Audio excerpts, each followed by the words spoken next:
Okay, let's hope this works. Okay. Good evening, everyone. My name is Bob Wagner, and I'm the president of Rotary.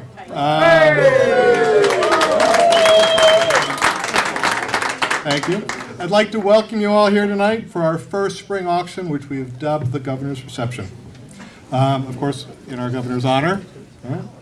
Before I begin, I'd like to thank the folks at the Woodstock Inn, especially Eleanor and Philip, who've been working hard behind the counter back here, for all that they do for us, and also for Woodstock Inn, who supports us in so many ways. Okay. Next, I'd like to thank the folks at Muskoma Bank. We have a number of bankers here, but particularly Clay Adams. Clay, where are you? Right back here. Clay is the president of Muskoma Bank. I've lived in the Woodstock area for 5 years, and Muskoma Bank has supported all the events, all the things that we do around here, and they do it with, tremendous support. Thank you so much. Because of your support, we were able to donate 100% of the proceeds from tonight's auction to an area nonprofit such as the Boys and Girl Scouts, the Thompson Senior Center, and the Lucy McKenzie Humane Society. In addition, we support local projects such as the Mount Tom Star, which many of you are familiar with, the luminaries that we do on the green, and this year we are proud supporters of the new AV room coming to the Norman Williams Public Library, which I think everybody will come to appreciate over time. As you know, Rotary is an international organization, and some of the money we raise goes to support Rotary International projects such as the eradication of polio and bringing clean water to communities that don't have it.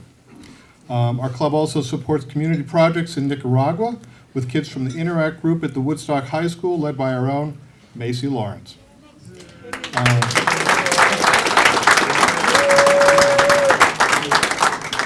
So thank you, Clay and Muskoma Bank, for all your help. I also want to recognize the organizers of tonight's event. Alan Hall, where are you?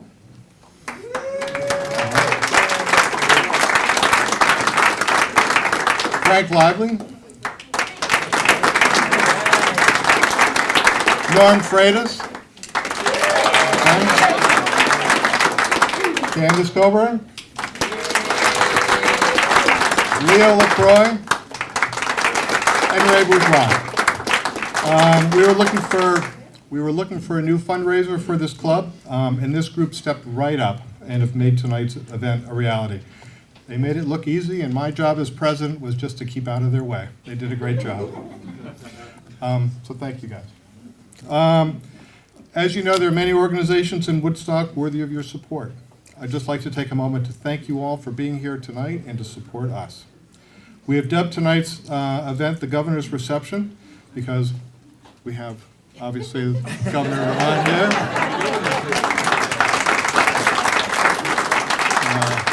We were supposed to have 2 governors, but one hasn't showed up yet. Anyway. All we need is one. I know. Anyway, in January 2017, Governor Scott became the 82nd governor of Vermont. Prior to beginning his career in public service, Governor Scott ran a successful construction business in Middlesex. He began his political career in 2000 as an at-large senator representing Washington County. Then he served 3 terms as Vermont's lieutenant governor. As governor, he is committed to making a difference in the lives of Vermonters by growing the state's economy, making Vermont more affordable, protecting the most vulnerable, and restoring faith and trust in government. What surprised me in putting this introduction together is that when Governor Scott is not in the State House, he might be found on the racetrack as a champion stock car racer. In 2002, he became a 3-time champion, winning both the Thunder Road and Airborne Late Model Series track championships and the American-Canadian Tour Championship. As of July 2017, Governor Scott had 30 career wins, which places him 3rd all-time in the Thunder Road Late Model Series division. Yeah.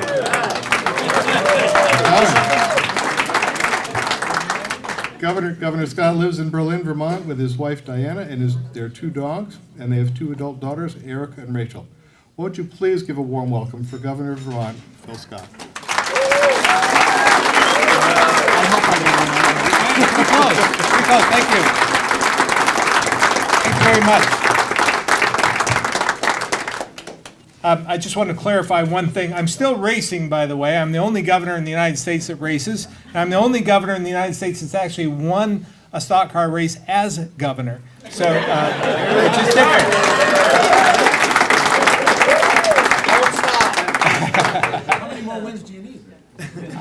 Every time I go to the racetrack, I need one more win. I'm actually I have the most wins at Thunder Road right now. So, and that's due to longevity. I've been doing it now for about 25 years. I started my career racing snowmobiles all over the Northeast, up in Canada, out in the Midwest, and in Ontario as well. So I got cold and decided to come back to Vermont and started racing cars at that time. So we have a lot to be proud of here. But as with any good race car driver, I want to thank Muskoma as well, the sponsors of the event, for doing what you do, because it takes a community and it takes folks to step up to the plate to help out. So I know that's why you're all here tonight. And I really want to thank all of you for your hard work and in developing this community, in your efforts to make Woodstock an even better place. It's hard to believe it could be even better than it is today, but to be even better than you are already, and I think that's important. I sense a lot's going on in Vermont, and as I get around the state, there's a lot of pride, obviously. We have our challenges as well, but with organizations like the Rotary clubs, they're key to maintaining the integrity of our cities, our towns, our villages across Vermont, and it's a strong organization.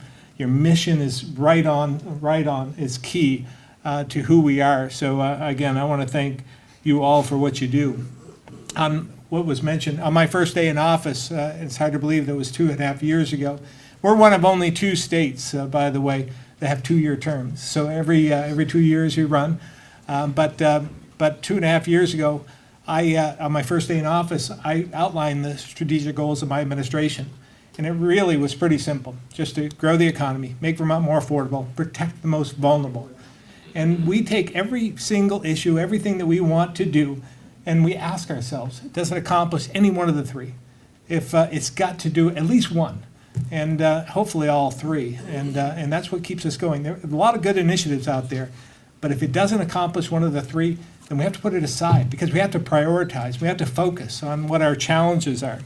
So we've been doing that, and I believe if we work towards these goals, we'll have families in every town, communities in every city and village and county in the state that have a good paying job. Folks will have a good paying job and a way of life that they can afford, and all the kids will have the same opportunity and achieve their full potential. So that's what we can do, reaching out to our neighbors, taking care of the most vulnerable, as you have done in all of your endeavors. So we have our share of challenges, though, and we have to be honest about them. And that's what I've tried to do, to highlight that.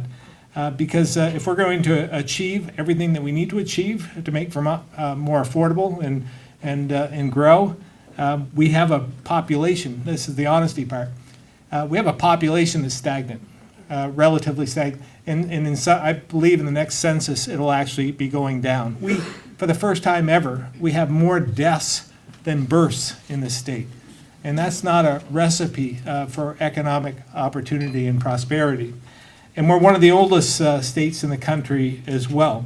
In fact, we are now, again, us, New Hampshire and Maine are 1, 2, and 3. For the oldest in the country. It's our demographics. We're aging, which is a good thing, by the way, for those of us aging. I'm not one of them, obviously. But we're aging, and we're losing our youth in some respects. We saw the impact of demographics in Vermont when Moody's downgraded our bond rating this past year, and it was due to our population and our demographics, and that's why they said, if you could turn that around, we'll change your bond rating, because we had a AAA bond rating before, which is great. But since 2009, our labor force, when you look at how many people are working, it has declined by about 15,000. 15,000 fewer people working or looking for work. 15,000 fewer Vermonters available for jobs we know businesses are looking for right now. 15,000, which means we have 15,000 fewer taxpayers as well. So to put this in perspective, every single county except Chittenden has seen a decline in the number of people working in their counties. In fact, right here in Windsor County, the labor force has declined by about 4,000 workers, about 12% of the labor force since its peak, which was about 2009. That's triple the state's overall labor force in terms of decrease. So this demographic reality is showing up in our schools as well, and that's what's concerning. It's like the canary in the mine shaft, if you think about it. We're now educating 30,000 fewer kids in our K through 12 schools than we did in 1997. That's an average loss of 3 students every single day for over 20 years. And that trend continues today. It hasn't bottomed out yet. So we were at a peak of like 103,000 kids at one time. We're down to 73,000 right now. And we're spending $1.7 billion to educate, which we want to give them the best education, the best start we can. But again, we can't continue in this trajectory. So these trends not only mean fewer in our workforce and schools, but it also affects our state colleges, who count on Vermont kids as well. And it means fewer customers at our businesses, ratepayers for utilities, fewer available for our volunteer fire departments as well, and others who support the needs of our communities. And while we have fewer people working, we also have growing pressure on our budget. So that means, we need more taxpayers. I was on the campaign trail, and a business owner came up to me and said, we don't need any more taxes, by the way. We just need more taxpayers. And when you think about that, he's so right, because every time we can fill one of those positions, it means a little less burden on someone else. So we've been trying to work on that. We want to, this session, we've been focusing on helping more Vermonters find a job or start a career, making sure we develop policies that allow employers to survive and grow, and recruiting more workers and families to Vermont to reverse our demographic trends. We have we've tried a lot of different things. We've had some success. One of them you might have heard about was the remote worker program, where we offered, that was a legislative initiative. And I wasn't sure how it was going to work, but it was offering $10,000 for someone to move here to work remotely. Now, again, I wasn't sure how it was going to work, but I thought we should give it a try. So we were pleasantly surprised. We had 3,000 inquiries about that program alone. We received national attention on it. We only have money enough for about 50 total. But it's a start when you think about it.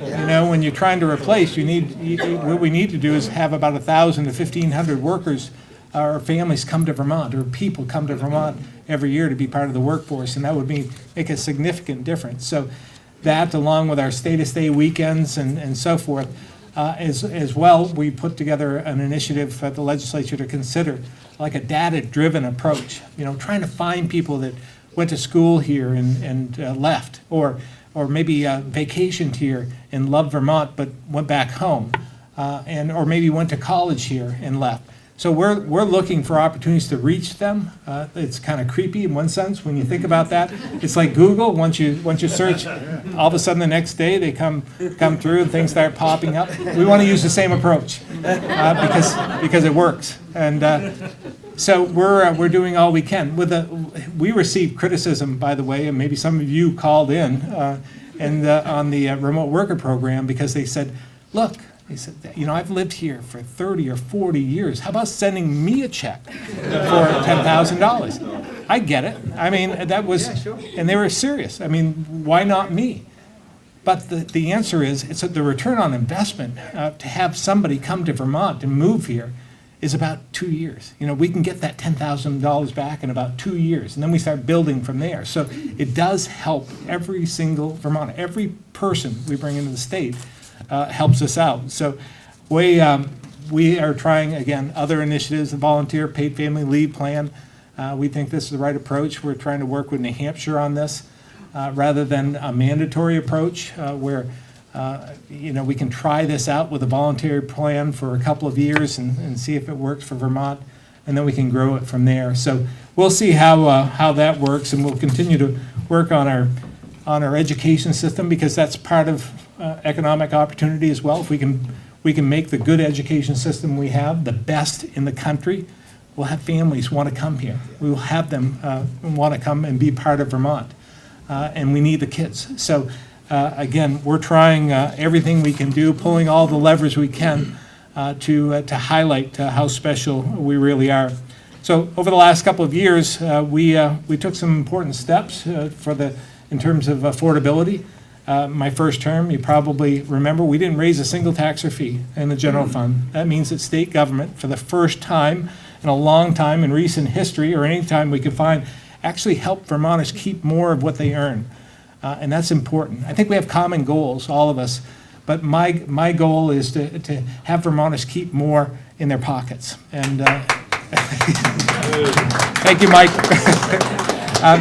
But it's important when you think about it. And we were able to keep residential property tax rates level. And we also avoided about $30 million in federal taxes by changing our state taxes because of the federal tax change. So all those things together meant that, and we reduced or eliminated the tax on Social Security for low and moderate income Vermonters.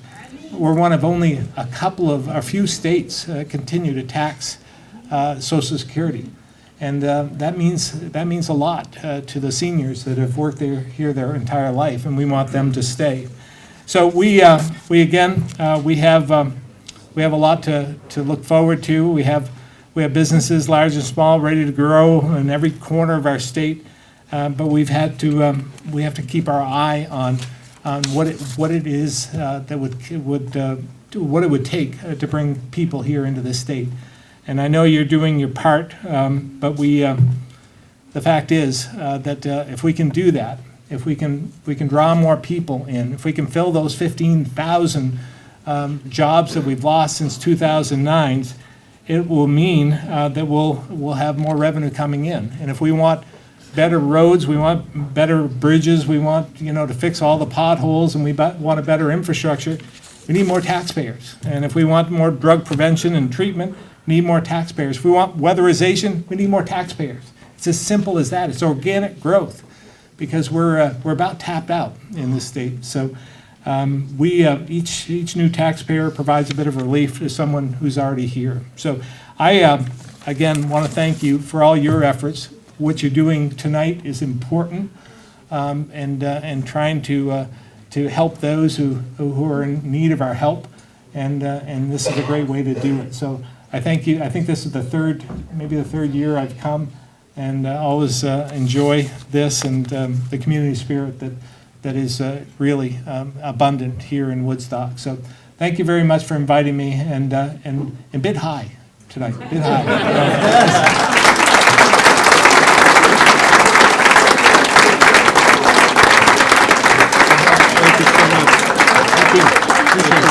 Yeah.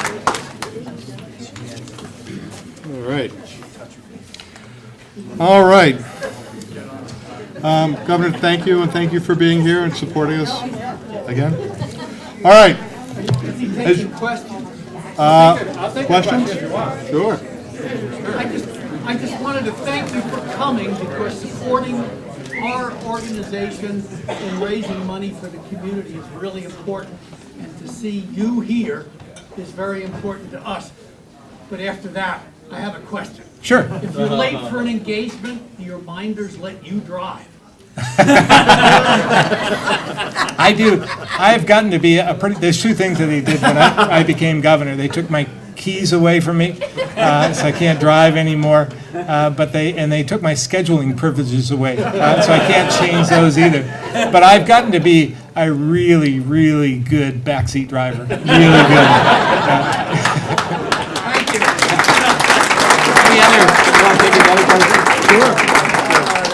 If you have any other questions, I don't want to get in the way of your night, but but I'd be happy to answer anything. Hunter, you all set there?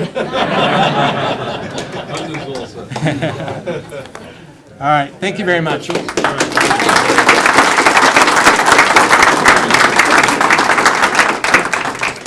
Okay. Well, as you all know, we're conducting an auction this evening. But before I turn the microphone over to our own auctioneer, Norm Freitas, I would suggest that you get something to drink, something to eat, and as every good auction house says, bid early and bid often. Thank you all.